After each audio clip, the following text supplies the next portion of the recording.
Good morning, children. Here I am Arundhati ma'am teaching you science in your class. We were doing chapter number 3, birds. We have read through the chapter, explained all the short questions are done. Even the short answer questions were completed yesterday. Today we are going to start off with the long answer question. So all of you turn to page number 31. Question number 1 says, draw a bird and label its parts. I repeat it. You have to draw a bird and label its parts. For the answer of this question, you have to turn to page number 21. Page number 21. Here in page number 21, you see the figure of a bird is drawn. You have to draw it as nicely as possible. Not only drawing, the coloring of the bird is also very important. See, in the diagram of the body parts of the bird, first comes the beak. In the front, there is the beak. Then comes the head. Inside the head, the eyes of the birds are very prominent.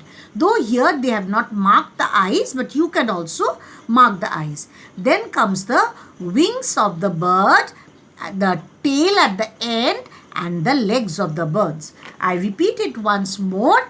The structure of or the body parts of the bird is given here very vividly. You have to draw it and color it.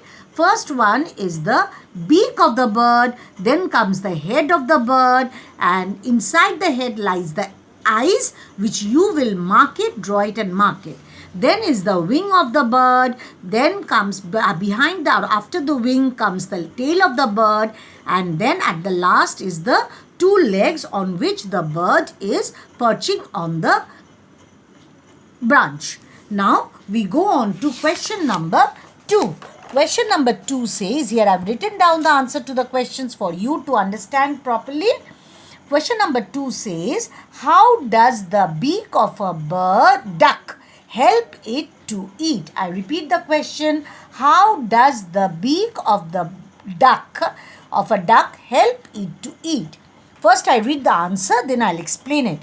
The ducks have broad, flat beaks with holes at the edges. With the beaks, they scoop up muddy water that has worms, insects, and small plants.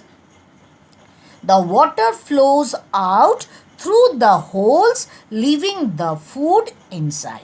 Very interesting fact it is. What type of beak does a duck have? It has broad, flat beaks, and the very special property of that beak is that at the side of at the edges of the beak lies holes. Holes lie at the edges of the beak. So then when with the beaks, what do? The ducks with the beaks, they scoop out, they dig out the muddy water which contains the worms, insects, and small plants.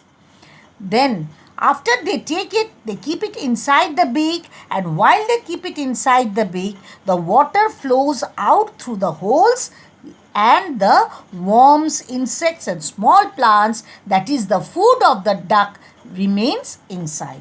Then that is eaten up by the duck. So that is how the beak helps the duck to eat its food.